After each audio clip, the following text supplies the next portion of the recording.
Hi, everybody. Welcome back to Stefanie Drysdale's weekly cybersecurity recap for Friday, December 10th. It's show 101. Stephanie, welcome back to the new look. Thank you, Chuck. How are you? Doing well. We're going to have a discussion about year in review, some Android scams, cyber insurance, and a whole new intro-outro vibe. It's very cool, I must say. You did a very good job. The Padawan has become the Jedi. Thank you. We got to keep it fun, right? We got to keep it fun. So let's take it away. Here we go.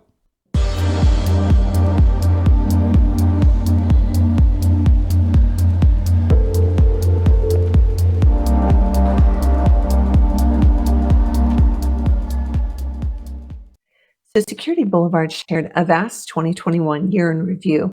Not a lot of surprise here. Many references to cyber criminals continuing to take advantage of the COVID-19 pandemic, exploiting the ways that we all adapted during lockdown.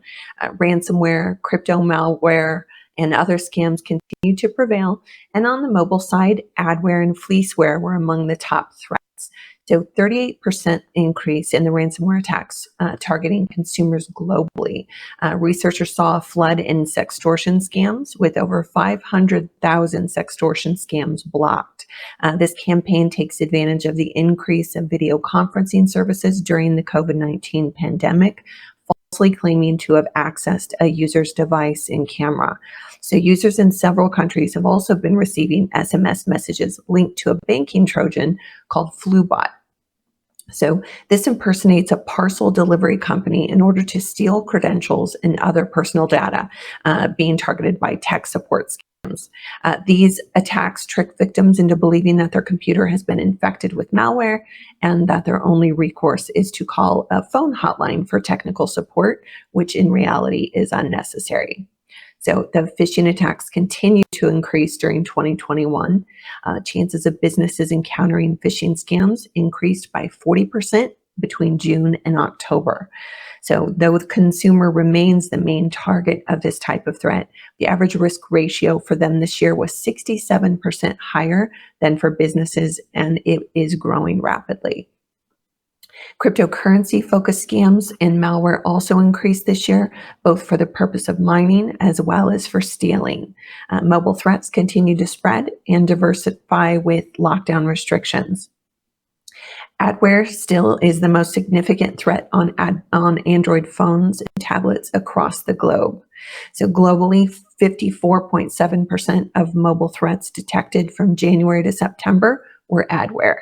Fake apps came in second at 10%, and baking Trojans in third with 9.6%, followed by downloaders with 7.5% and spyware with 2.3%.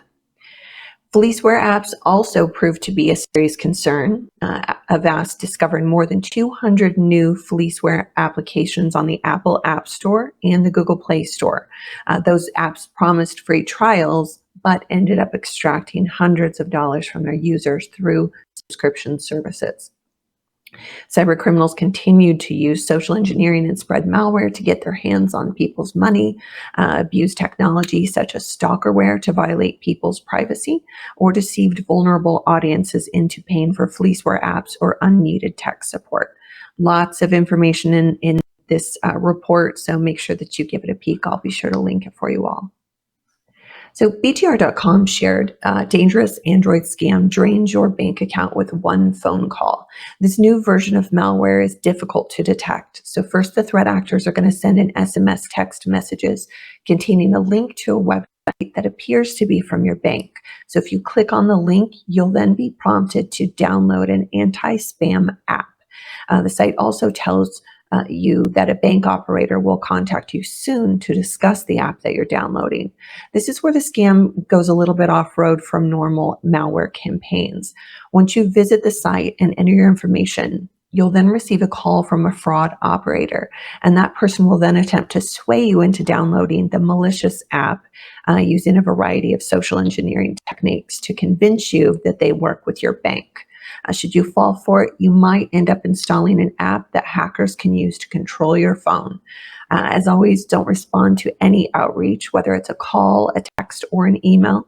And if you receive a message, then please go directly to the source, either a confirmed website, the app that you've already downloaded, or customer service number on the back of your credit or debit card. These social engineers are trained to mimic actual customer service. So instead of trying to guess whether or not they're legit, just reach out to the actual organization through a confirmed means yourself to get more info. So Security Magazine shared third-party security, a missing piece in the cybersecurity puzzle. So we're all trying to do all the right things. You hired a team of experts to bolster the company's IT infrastructure. You've equipped them with state-of-the-art threat detection and mitigation technologies. You've enrolled all of your employees in regular security awareness training courses, and they're passing their simulated phishing tests with flying colors. So in case something goes wrong, you've prepared a step-by-step plan to respond to and minimize the impact, and cross your fingers and hope that your bases are covered and you can fend off those attackers and keep your business secure. But unfortunately, you remain vulnerable as long as your third-party security is still left unaddressed. And if just one partner falters on that security, all of the organizations within that digital supply chain bear the risk. So, and that's important because the average organization has 182 vendors that connect to its systems each week. And according to a survey conducted by Deloitte, 83% of those have experienced a breach through a third party. So according to IBM, the average cost of a data breach in 2020 was $3.86 million. So ideally, the key is to find a solution that combines vendor security ratings with automated questionnaires that take into consideration the relationship with the vendor. It would provide questionnaire templates based on industry standards and also run external attack surface assessments to audit everything from email and DNS servers to cloud technologies, web applications, and the presence of a dedicated security team. The combined approach is going to provide holistic and up-to-date view of your vendor's security risk. Equally important, it should be automated and have the capability to send the questionnaires automatically, identifying cyber gaps, continuously monitoring cyber posture, and alerting relevant parties about any new issues that might pop up. So all this can be easy to track, and ideally the platform should act as a communication and collaboration hub to streamline the entire vendor onboarding process.